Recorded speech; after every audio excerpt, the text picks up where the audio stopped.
A jet grounded, a challenge set, 1 hour to fix it or regret. They laughed, they doubted, called her small, but she would rise and conquer all. Asterisk before we dive in, don't forget to like, share, and subscribe, and hit that bell icon so you never miss a story that inspires, amazes, and proves anything is possible. Now, let's see how Amelia Carter faced doubt, defied the odds, and stunned the Air Force 1 hour, one jet, and a lifetime of determination. The morning sun rose lazily over the sleepy town of Redford, Missouri, spilling golden light across the small streets and modest homes. Most of the town was still asleep, save for the occasional early riser sipping coffee on their porch, or the young postman beginning his route. But at Redford Air Base, the day was already in full swing. The shrill whistle of jet engines, the hum of vehicles, and the clatter of tools formed the backdrop of another demanding day in the life of the Air Force maintenance crew. Among the men and women in coveralls moving purposefully through hangars, one figure stood out, not because of size or strength or loudness, but because of her quiet intensity. Amelia "Mia" Carter was barely 5'4", with a lean, wiry build honed through years of discipline and stubborn determination. Her dark hair was pulled tightly into a bun, and her green eyes, sharp and unwavering, scanned every surface, with a meticulousness that had earned her both respect and scorn in equal measure. Today, however, respect was in short supply. From the moment she stepped onto the tarmac, she could feel the weight of the skepticism pressing down on her. The hangar doors groaned as she pushed through, revealing the massive silhouette of the fighter jet that would soon test every ounce of her skill. The jet, on F-22 Raptor, was known for its complexity and temperamental systems.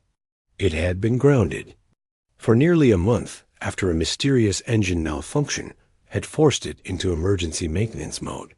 The Air Force brass had promised a $5 million reward to anyone who could repair it in under an hour, a challenge that had drawn some of the best engineers and mechanics from across the state. None had succeeded. As Mia approached the jet, she felt the eyes of the other mechanics on her. Whispers floated through the hangar. "She's just a girl," one said, smirking. "She won't last 5 minutes in there. She's never touched a jet this advanced." Another scoffed. Let her waste her time. Mia's jaw tightened, but she ignored them. She had been underestimated her entire life, by teachers who said she'd never excel in engineering, by neighbors who couldn't imagine a small-town girl could make it to the Air Force, even by some of her own colleagues who doubted her competence simply because she wasn't one of the big boys. She knelt beside the jet, opening her toolkit with deliberate care. Every wrench, every gauge, every diagnostic scanner had been meticulously arranged the night before. She drew a slow, deep breath and allowed herself a moment of calm. She had faced worse than this. She had endured dismissive laughter, impossible expectations, and long nights where failure seemed inevitable. She had fought and won against all of it. "All right, Carter," she murmured to herself. "Time to prove it." The first step was diagnosis. She ran a series of tests on the jet's engine systems, scanning for the elusive fault that had grounded it. It wasn't immediately obvious. The other mechanics had tried the usual fixes, replacing wiring, resetting the system, checking fuel lines. All had failed. But Maya noticed something subtle, a slight discrepancy in the airflow readings, one that didn't match the manual specifications. Most mechanics would have overlooked it. Most mechanics assumed it was just a minor glitch. But Mia's instincts told her it was the key. She grabbed her tablet and began running simulations, adjusting variables and isolating potential causes. Sweat beaded on her forehead, not from exertion, but from the mental intensity of the task. She could feel the weight of the challenge pressing down on her, but she thrived under pressure. This was what she had trained for, what she had sacrificed countless hours for, what she had fought to be recognized for. Meanwhile, the whispers in the hangar grew louder. See? She's just wasting time. She'll never figure it out. Mia didn't flinch. She had learned long ago that words could only hurt if she allowed them to. And she wouldn't. Not today. After 20 minutes of careful analysis, she identified the problem. A rare misalignment in the jet's auxiliary power unit, compounded by a software misconfiguration that created cascading errors in the engine control system. It was a combination so unlikely that even the senior engineers had missed it. She smiled faintly. This was her chance. She got to work, methodically correcting the misalignment and carefully reprogramming the software. Her hands moved with precision, her mind calculating every adjustment before she made it. The other mechanics began to notice the changes in the jet's status indicators. Slowly, the tension in the hangar began to shift, but not everyone was willing to admit it. Sergeant Daniels, a veteran mechanic who had openly mocked her since her arrival, crossed his arms and scoffed. "You think you've got it, kid? You better not mess this up." Mia didn't respond. She simply focused on the task, her calm determination a silent rebuke. As the minutes ticked by, the engine's warning lights began to disappear one by one. Systems that had been offline for weeks flickered back to life. The hangar, once filled with whispers of doubt, now held a stunned silence. Finally, with just 5 minutes remaining on the hour, Mia initiated the startup sequence. The jet's engines roared to life, smooth and powerful, each sound a note of vindication. The vibration beneath her feet was a thrill she had never felt before, a mixture of adrenaline, relief, and quiet triumph. She stepped back, wiping sweat from her brow, and allowed herself a small, satisfied smile. The impossible had been done. She had fixed the jet in under an hour. The hangar erupted in astonishment. The men who had doubted her stared in disbelief, their mouths opening and closing like fish out of water. Sergeant Daniels' face was a mixture of shock and begrudging. Respect. The base commander approached, his usual stern expression softened by amazement. "Carter," he said, shaking his head in disbelief. I don't know what to say. That was incredible." Mia simply nodded, a calm but quiet pride in her eyes. "I did my job, sir," she said. And in that moment, the whispers of doubt and the weight of underestimation evaporated. Mia had proven herself not with words, not with protests, but with skill, courage, and an unshakable belief in her own abilities. But as the applause and congratulations washed over her, Mia knew the battle wasn't over. Respect earned in an hour could still be fragile in a world that often underestimated women, and she had already faced far too many battles to expect smooth sailing. She would have to fight for recognition beyond this single achievement. And she was ready, because Amelia Carter had learned a simple truth over the years. The world may underestimate you, mock you, even try to break you, but no one could stop the person who refused to give up on themselves. And Mia Carter was far from giving up. The roar of the F-22's engines had barely faded when the hangar doors swung open to reveal a small crowd of onlookers, officials, reporters, and a smattering of fellow mechanics who had heard about the unprecedented feat. Cameras flashed, pens scribbled furiously on notepads, and someone muttered about a local news segment already in production.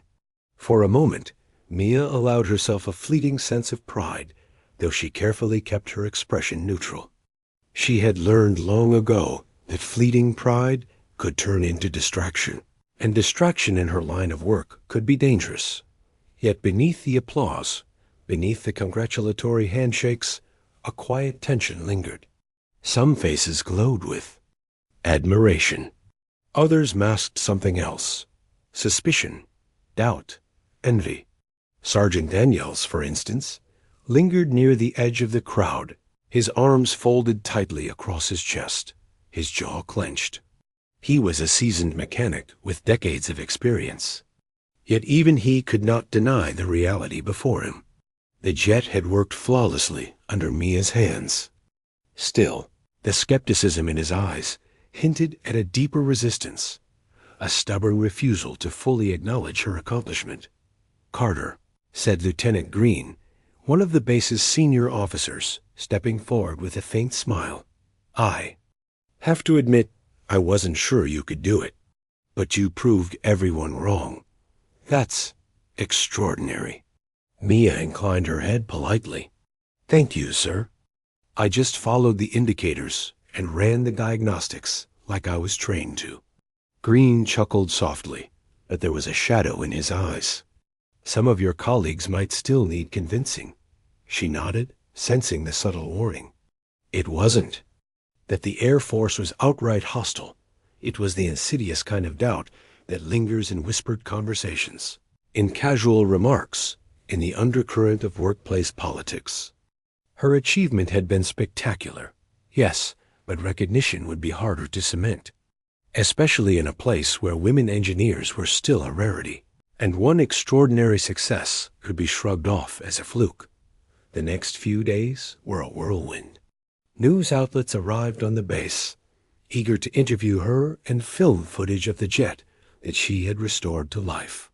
Every interview, every photograph, every press release brought its own set of challenges. Mia was courteous, composed, and precise, speaking with clarity and professionalism, all while keeping her private thoughts to herself. Yet not everyone in the hangar shared the excitement. A few mechanics whispered among themselves, their voices carrying just enough to be audible if she passed by. "She got lucky," one said, his tone heavy with resentment. "This doesn't change anything." "She probably spent hours off the clock tinkering with something she shouldn't have," another added, sneering. Mia heard them, and a small tightening in her chest reminded her of how isolation had often felt.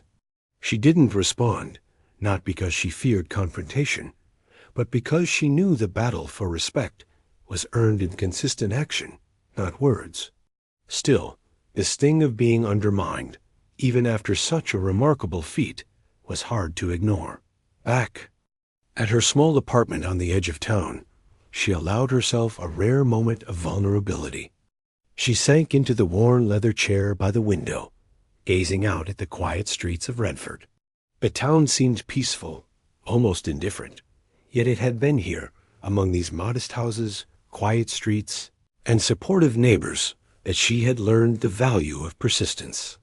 She had spent nights studying old manuals, experimenting with small engines, and dreaming of a day when she could work on machines that truly challenged her intellect. Her phone buzzed, breaking her reverie. It was a message from her mother. "Saw you on TV. We're so proud. Don't let them get to you." Mia smiled faintly, the corners of her lips tugging upward. Her family had always believed in her, even when others did not. It was that belief that had fueled her through moments of doubt and moments of failure. The next morning, Mia returned to the hangar. The jet gleamed under the overhead lights, a testament to her skill and determination. But the environment that greeted her was less welcoming than the triumphant applause of the previous day. She noticed subtle changes in behavior among some of the crew. Curt nods instead of greetings, whispered conversations halting when she approached, and the occasional pointed glance at her workstations. Sergeant Daniels was waiting. He didn't approach her with hostility this time, but his expression was guarded, almost wary. "Carter," he said, his tone measured, "I've been thinking about what you did yesterday. Can I watch you as you inspect the next round of jets? I want to see how you do it, step by step." Mia paused. This was not an invitation extended from admiration. It carried a mixture of curiosity, doubt, and the unspoken challenge of prove yourself again. She considered her response carefully.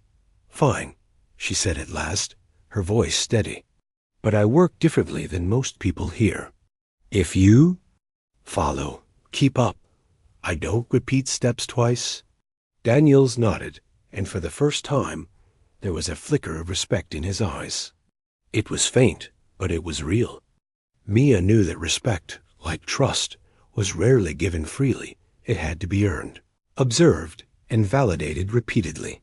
The next hours were grueling. Mia moved through her diagnostics with the same meticulous precision as before, explaining her, reasoning only when necessary. She observed the subtle differences in jet performance, noticed minute inconsistencies in data readings, and corrected errors that others would have overlooked. Daniels watched, silent for most of the process, occasionally muttering acknowledgments when he saw the logic behind her actions. By the end of the day, the atmosphere had shifted slightly. A few other mechanics approached her with tentative questions, seeking guidance or insight. They didn't all offer congratulations, and some were still resistant, but the tide had begun to turn. Slowly, imperceptibly, the narrative around her ability was changing. Yet Mia sensed a larger battle looming. The $5 million reward was a symbol, yes, but the real challenge was institutional, proving that women like her could not only match the skill of veteran mechanics, but redefine expectations entirely. And in a world where bias was subtle but persistent, she would have to navigate not just technical challenges, but human ones as well. That evening, as she returned home, she reflected on the day's progress. She had begun to break through the wall of doubt, but she also knew that breaking walls always comes with resistance. There would be setbacks, criticisms, and moments of exhaustion that tested not just her skill, but her emotional resilience. Her phone buzzed again. This time it was a message from Lieutenant Green. "The brass wants to meet you tomorrow. They're impressed and curious. Prepare yourself." Mia's stomach tightened, not with fear, but with the anticipation of the unknown. The meeting could mean recognition, a career-defining opportunity, or it could be another round of scrutiny and pressure. Either way, she would face it with the same calm determination she had displayed on the hangar floor. She set her phone down, took a deep breath, and allowed herself a brief moment of reflection. She had come far, but the journey was far from over. In the quiet of her apartment, she whispered to herself, a mantra forged from years of perseverance. "I've survived doubt before. I'll survive it again. No one gets to define my limits but me." With that, Amelia Carter allowed herself to close her eyes, knowing that tomorrow would bring new challenges, new battles, and new opportunities to prove that skill, courage, and integrity could triumph over prejudice and expectation. And deep down, she knew that when the next test came, she would meet it head-on, just as she had done yesterday, and just as she would do for every challenge that awaited her in the future. A morning sun had barely breached the horizon when Amelia Carter arrived at Redford Air Base. The air was crisp, carrying the faint scent of jet fuel and ozone that always lingered near the hangars. She pulled her jacket tighter around her. Lean frame, taking a slow breath as she approached the massive doors that led into her world, the world of engines, diagnostics, and challenges that most could only dream of confronting.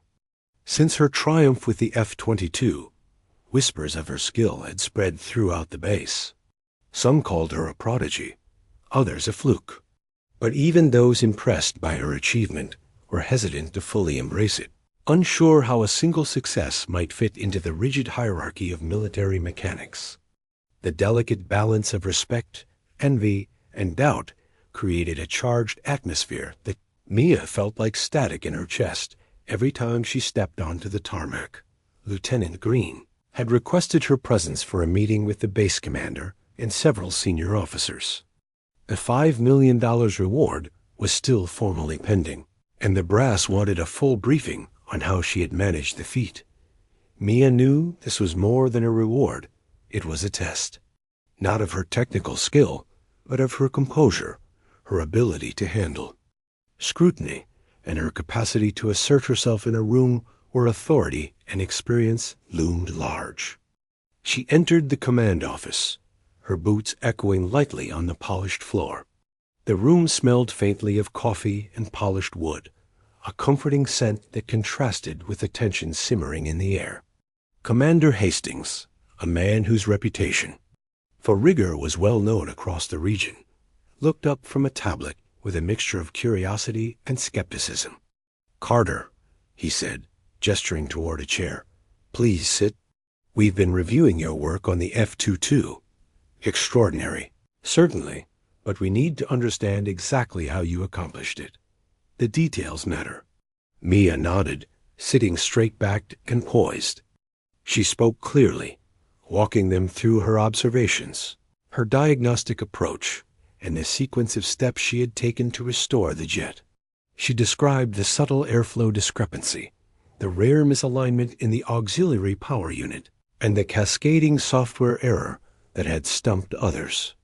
As she spoke, she noticed some officers exchanging glances, their eyebrows raised in surprise. The meticulousness of her explanation, her calm confidence, and the depth of her technical insight were difficult to dismiss. Yet Commander Hastings, while impressed, did not offer immediate praise. Instead, he leaned back, steepling his fingers. "Remarkable work, Carter, but I need to be frank. Exceptional as this is, we cannot base policy or reward on a single success. The Air Force values consistency and reliability over brilliance." Mia's stomach tightened, not in fear, but in frustration. She had anticipated this response. Brilliance could be fleeting, recognition conditional. She had expected resistance, but it still stung to hear her work quantified in such clinical terms. "I understand, sir," she said evenly. "That is why I've prepared a series of additional diagnostics and simulations. I can demonstrate that the same approach works across multiple scenarios, not just on one jet." Hastings regarded her silently for a moment, then nodded. "Very well. Prepare for a demonstration. We'll review the results before any further decisions are made." Relief and anticipation mingled in Mia's chest. She had expected scrutiny, and now it was here. She would meet it head on. Back in the hangar, however, not all attention was positive. Sergeant Daniels approached, his expression guarded. "You've got eyes on you now, Carter," he said quietly. "People are watching every move. Don't let them catch you off guard." "I don't plan to," she replied calmly, though a flicker of unease passed through her. Danielle's words were not meant to threaten, but they were a reminder that attention came with pressure, and pressure could be dangerous. As she began her preparations for the next round of jet diagnostics, subtle challenges emerged almost immediately. Components she had left perfectly aligned the previous day were now slightly askew. Certain tools she needed were missing or misplaced. Small but critical errors had crept into systems she had just repaired. At first, Mia thought it might be oversight or coincidence. But as she checked and rechecked, the pattern became clear. Someone was deliberately undermining her work. Her heart pounded, but she did not panic. She had faced worse than sabotage before, though rarely with such stakes. A small team of mechanics had been whispering, watching, and subtly interfering. The resentment toward her success was tangible, simmering beneath polite facades. Mia focused. She reviewed her procedures, methodically checking every system, noting every anomaly. The interference was subtle, almost cunning. A misrouted wire here, a recalibrated sensor there. She adjusted, corrected, and tightened her workflow, refusing to let frustration cloud her judgment. Hours passed. Sweat beaded on her brow as she worked tirelessly, eyes scanning instruments, hands precise in their movements. The hangar, usually a place of familiar rhythm, felt tense and hostile, but she moved with deliberate calm, a quiet storm of determination. By late afternoon, the jet diagnostics were complete, and every system functioned perfectly. The sabotage attempts had failed.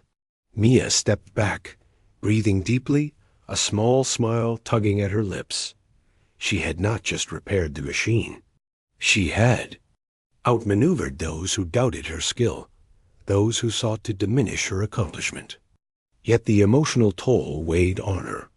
Trust was fragile, and betrayal even subtle. Professional sabotage left scars.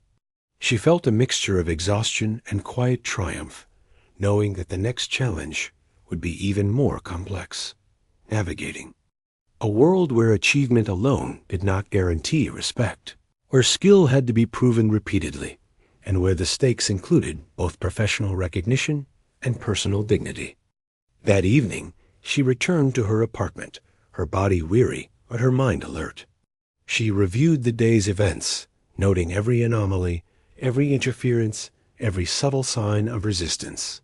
Her journal, a small leather-bound notebook she carried, everywhere filled with precise observations, sketches, and strategies. She had learned long ago that success required more than skill. It demanded strategy, vigilance, and emotional resilience. As she lay in bed that night, sleep was elusive. Images of the hangar, the jet, and the subtle sabotage played through her mind. Yet beneath the tension, a quiet resolve solidified. She would not be undermined, she would not be silenced, and she would ensure that her work and her value could never again be questioned lightly. The next morning brought the official demonstration for the brass. Cameras were rolling, officers watched with keen interest, and the air carried a sense of anticipation and scrutiny heavier than ever before. Mia stepped into the hangar with steady determination, her eyes scanning the jet with familiarity and precision. Every movement was deliberate, calculated, confident. When she completed the diagnostics and adjustments in record time, the brass could only watch in stunned silence. The jet performed flawlessly under every test, every simulation, every adjustment. The room, once filled with measured skepticism, was now thick with astonishment. Commander Hastings leaned forward, eyes wide with recognition. "Carter, I am impressed. Consistency, reliability. You've demonstrated both in spades." For the first time, Mia allowed herself a small, controlled smile. Recognition was not fleeting this time. It was grounded in evidence, in undeniable skill, and in the quiet fortitude that had carried her through countless moments of doubt. Yet she knew this was not the end. Challenges, resistance, and obstacles would continue to appear. But Mia Carter had already proven something deeper than technical skill. She could endure, adapt, and triumph, even when the odds and the people around her were against her. And as she left the hangar that evening, the sun setting over Redford, in shades of amber and gold, she allowed herself a rare moment of quiet satisfaction. The trials of today had been met, the sabotage overcome, and the whispers of doubt were slowly fading. But tomorrow would bring new trials, and she would meet them as she always had, head-on, unwavering, and unbroken. By the time Amelia Carter returned to the base the following morning, the F-22 sat gleaming in the hangar like a trophy of her skill. But for Mia, it was never about trophies. It was about precision, integrity, and the quiet satisfaction of a job done right, even when others doubted her. Yet the atmosphere had shifted dramatically since her first triumph. Where once whispers of disbelief had circulated, now curiosity and scrutiny mingled with envy. The subtle hostility that had accompanied her every step before was intensifying. Layered now with pressure from above, Lieutenant Green met her at the hangar door, his expression unreadable. "Carter," he said, voice low, "the higher-ups want you to participate in a regional demonstration next week. They're considering sending you to other bases to replicate your success. They want proof that your methods can be scaled." Mia's heart tightened. The opportunity was monumental, yes, but the implication was clear. She would be under intense observation, facing scrutiny not only from her own base, but from outsiders who might be less sympathetic, less understanding. She nodded carefully. her mind already calculating the logistics, the risks, the preparation she would need to ensure flawless performance. "Understood, sir?" she said evenly. Green's gaze softened slightly. "They're watching you closely. Some of the other engineers. They won't be friendly. You've already faced resistance here. Out there, it may be worse." Mia inhaled deeply, letting the warning settle. She had faced doubt and subtle sabotage before. She could handle more. And yet, she felt a flicker of apprehension she rarely allowed herself. The awareness that recognition could invite challenges far larger than technical puzzles. Over the next few days, Mia focused on preparation. Every system on the F-22 was checked, double-checked, and simulated under multiple conditions. She created meticulous manuals, step-by-step guides, and contingency plans, all designed to ensure that no variable was left unchecked. Her work ethic was relentless, fueled not by ego, but by the quiet determination that had driven her throughout her career. But even as she worked, resistance continued to appear. Small incident stools misplaced, data reports mysteriously altered. Minor errors planted in jet diagnostics were no longer subtle.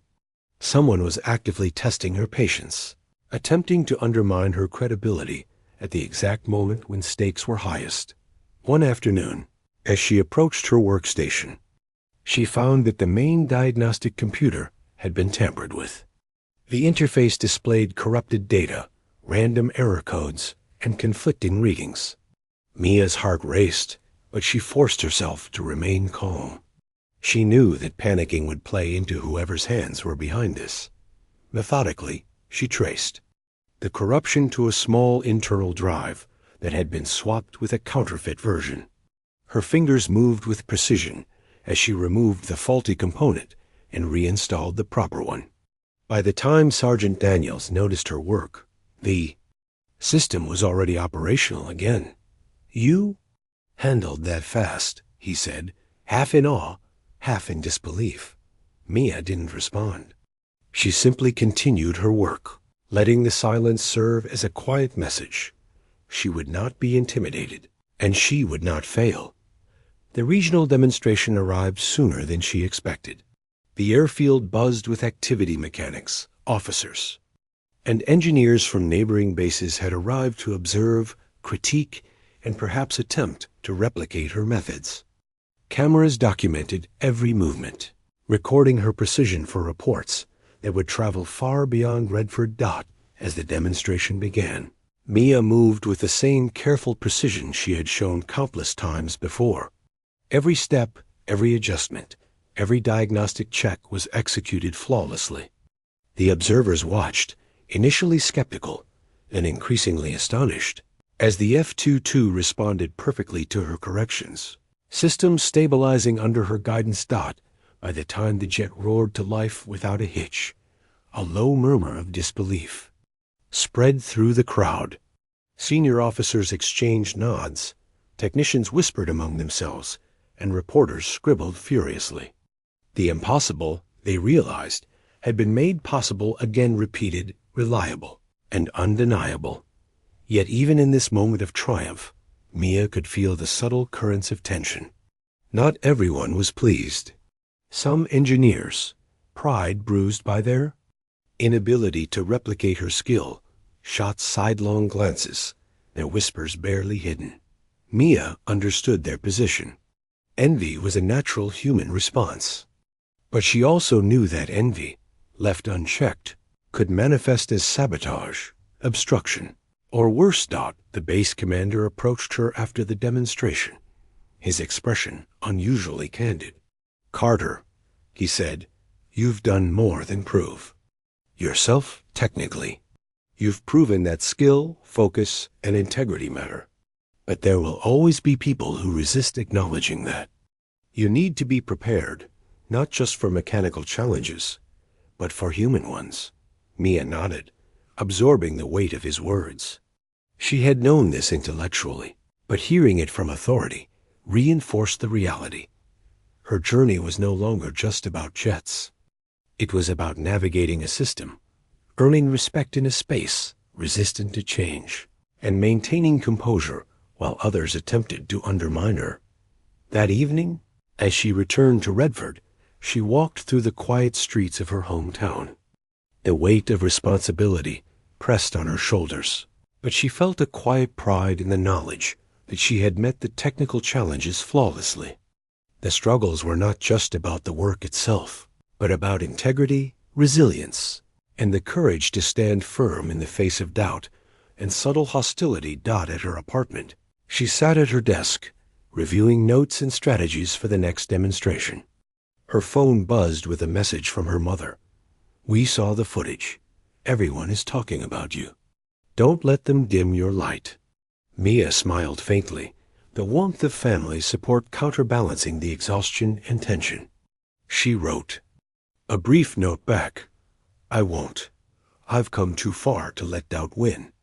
As she prepared for the coming days, she reflected on a truth she had learned early in life.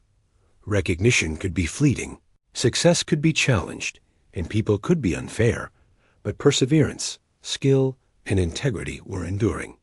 The battles ahead would not be easy, but she had faced far worse than scrutiny and subtle sabotage. She was ready, because Amelia Carter had discovered the quiet strength that comes from believing in oneself, even when the world hesitates to do the same. And she knew, deep in her bones, that this strength would carry her through the challenges. Yet to come through the envy, the skepticism, and the pressure that would inevitably rise with every demonstration, every success, and every achievement. Tomorrow, the real test would begin. And Amelia Carter would meet it not just with her hands and her mind, but with her courage, her clarity, and the quiet, unshakable confidence that she was capable of far more than anyone had ever imagined. The week following the regional demonstration began with an unsettling sense of anticipation. Amelia Carter had returned to Redford Air Base to find the hangar abuzz with activity mechanics preparing for routine maintenance, officers conducting inspections, and a few unfamiliar faces moving with deliberate observation. Word of her success had spread far beyond Redford, and the base had become a magnet for scrutiny. Mia felt the weight of expectation pressing down with each step. Her skills had been proven technically, consistently, and flawlessly, yet she knew that proving competence in the face of human resistance was infinitely more complex than any mechanical challenge. People did not always respond rationally to excellence. They envied it. They resented it. And some, she realized, were willing to go to subtle lengths to undermine it. It began in small ways. Tools moved slightly from their designated positions. System logs altered in imperceptible ways. Minor components misplaced. Each incident seemed insignificant in isolation, but collectively they formed a pattern that was impossible to ignore. Mia recognized the signs immediately. This was deliberate sabotage. Her first instinct was frustration, the familiar burn of anger that had accompanied every challenge she had faced since childhood. But she had learned that panic and emotion could be dangerous in the hangar. She drew in a steadying breath, closed her eyes for a brief moment, and reminded herself, skill, logic, and strategy would prevail where raw emotion failed. She began documenting every anomaly with meticulous precision. Each error was logged, traced, and cross-referenced. She reconstructed system events to determine whether the mistakes were accidental or intentional. By the end of the day, the evidence was clear. Someone within the team was working against her. Sergeant Daniels, once a skeptic but now a cautious ally, approached her as she reviewed her notes. "Carter, you've caught it, haven't you?" he asked quietly. Mia nodded. "Yes, someone's trying to sabotage my work." "I don't know who, but it's deliberate. Every misstep, every discrepancy, it's all orchestrated." Daniel's expression darkened. "That's dangerous. Some people can't handle being outshined. They'll go further if they think they can get away with it." "I'm prepared," Mia said firmly. I've faced worse than undermining before, and I won't let this stop me. Yet even with her resolve, the emotional toll was undeniable. The base, once a place of professional challenge, had become a psychological minefield. The pressure was relentless, not just to perform flawlessly, but to maintain composure while navigating the subtle hostility that now saturated every interaction. Then, one evening, the situation escalated dramatically. Mia was working late, alone in the hangar, recalibrating the diagnostic systems in preparation for an upcoming multi-jet demonstration. The hangar was quiet, the only sounds the faint hum of overhead lights and the occasional echo of footsteps in the distance. Suddenly, a shadow moved near the main jet. Before she could react, a wrench clattered to the floor, narrowly missing the intricate systems she had been adjusting. Her heart raced, adrenaline flooding her veins. Someone had been tampering with the jet in real time, dangerously close to a full-blown accident. "Who's there?" she called firmly, her voice echoing across the cavernous space. No response came, only the faint sound of retreating footsteps. Mia's mind raced. Whoever it was had intended to intimidate, to force her into a mistake, but she refused to yield. She immediately documented the incident, recording timestamps, tool locations, and system conditions. This wasn't just sabotage, it was potentially criminal. The following morning, Mia brought the evidence to Lieutenant Green. His expression was grave as he reviewed her detailed logs and security camera footage. "Carter," he said quietly, "this is serious. Whoever is behind this could face severe disciplinary action. You've handled it exceptionally well, but I need you to stay vigilant and be careful." Mia nodded, the weight of responsibility settling on her shoulders. "Understood, sir. I'll continue to document everything." The psychological strain was compounded by personal attacks. Whispered rumors began circulating, insinuations that her success had been exaggerated, that she had manipulated results or relied on unfair advantages. These whispers reached her even outside the base, carried through small-town gossip and the subtle undertones of media coverage. Each word was like a tiny cut, reminding her that the battle for respect was far from over. Yet Mia drew strength from the very thing her detractors sought to undermine: her unwavering belief in her own abilities and her integrity. She reminded herself that competence could not be erased by rumor or sabotage. She redoubled her efforts, preparing for the upcoming demonstration with renewed focus. Every system check, every calibration, every procedural step was executed with unmatched precision. The day of the demonstration arrived. Observers from multiple bases, including high-ranking officers, engineers, and media personnel, were present. Cameras captured every movement, and the pressure was palpable. Mia approached the F-22 with quiet confidence, aware of the stakes, but refusing to let fear dictate her actions. As she ran through diagnostics, identified minor inconsistencies, and adjusted systems in real time, she felt the eyes of the crowd upon her. Some were skeptical, others curious, and a few openly envious. But she remained calm, her movements deliberate, her focus unbroken. By the time she completed the process, the jet roared to life flawlessly. Observers were stunned. The aircraft's performance was immaculate, systems responding perfectly to every command.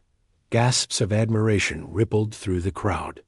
For the first time, even the most skeptical engineers could not deny the skill and precision that had gone into her work.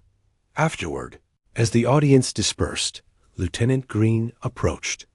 "Carter," he said, his tone a mixture of relief and admiration. "You've done it again. Not just technically, but you've demonstrated resilience, integrity, courage. This is why you belong here, and why people are starting to realize it." Mia felt a surge of quiet satisfaction. Recognition, true and earned, was beginning to solidify. She had faced sabotage, personal attacks, and intense scrutiny, and she had triumphed without compromise. Yet even in this moment of achievement, she understood that the journey was not over. The forces of doubt, envy, and resistance would continue to exist.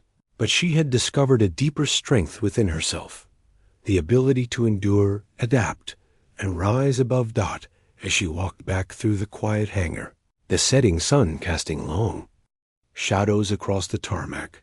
Mia allowed herself a rare moment of reflection. She had been underestimated, mocked, and challenged at every turn, but she had proven that skill, courage, and unwavering integrity could triumph over doubt, sabotage, and prejudice.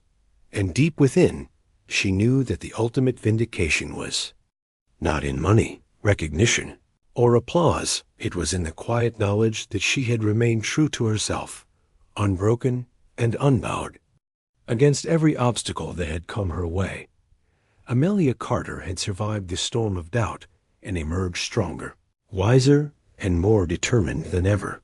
Tomorrow would bring new challenges, but she was ready, because she had learned that true strength was forged not just in skill, but in the courage to stand firm when the world tried to knock you down, and she had already proven she would never be knocked down. The morning sun bathed Redford Air Base in a golden glow, as if the universe itself were acknowledging the significance of the day. Amelia Carter stepped onto the tarmac with calm determination, her heart steady despite the weight of expectation. Today was the culmination of everything she had endured, the skepticism, the sabotage, the whispered doubts, and the long hours of preparation. She approached the F-22, her hands moving instinctively across familiar surfaces, eyes scanning instruments and gauges with meticulous precision.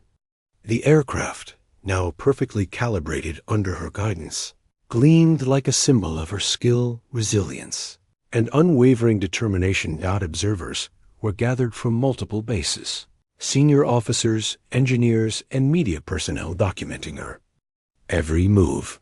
The atmosphere was tense, charged with anticipation, and Mia felt it fully. Yet she did not falter. She had faced scrutiny, hostility, and sabotage before.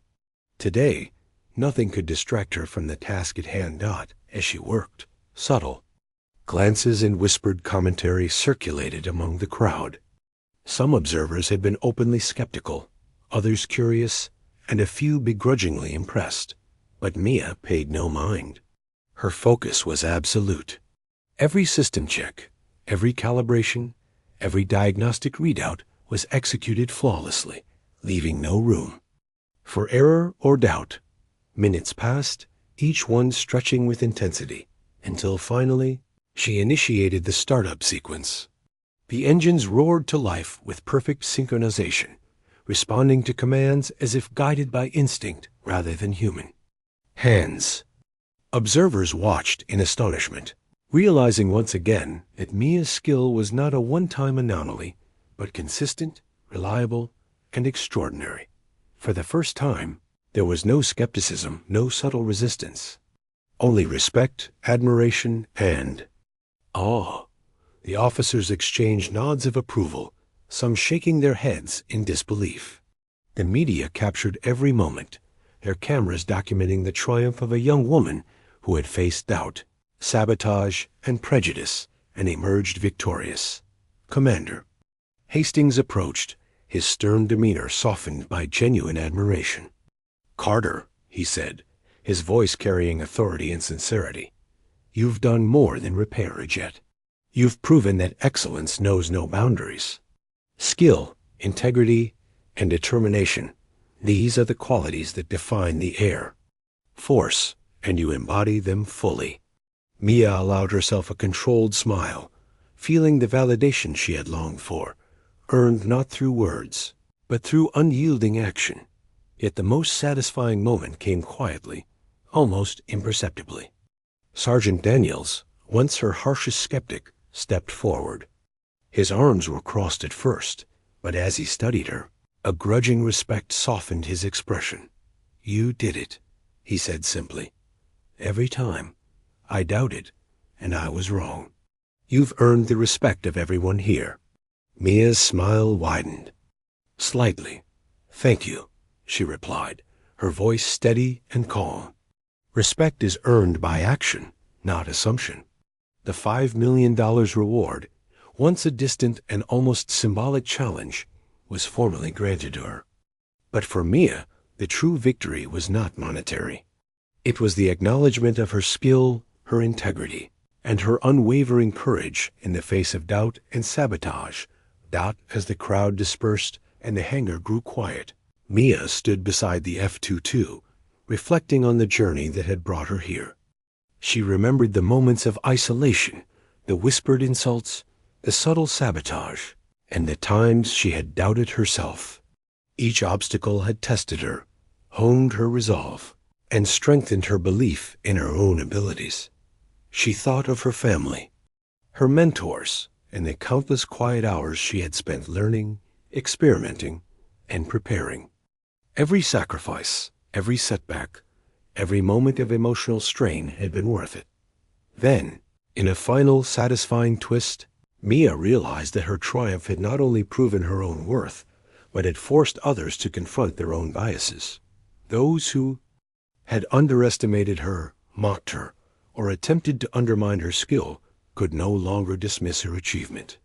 Their doubt had been transformed into recognition, and in some cases, humility. Mia Carter had not just repaired a jet. She had reshaped perceptions, broken through the barriers of prejudice and doubt, and carved a path for others who would follow. The respect she earned was enduring, grounded in undeniable skill, courage, and integrity. As the sun set over Redford, painting the sky with hues of gold and crimson, Mia stood tall beside the F-22. The quiet hum of the engines, the distant sounds of the bass, and the fading light formed a serene backdrop to a moment that was hers alone. She whispered to herself, a final mantra that had carried her through every trial. "I've faced doubt, sabotage, and resistance, and I've prevailed. I am capable, I am skilled, and I will not be defined by anyone but myself." And with that, Amelia Carter walked away from the hangar, not just as a mechanic, engineer, or Air Force professional, but as a symbol of resilience, integrity, and triumph over adversity. The world had underestimated her, challenged her, and tested her, and she had emerged stronger, respected, and victorious, leaving a legacy that would endure far longer than any jet she had ever repaired.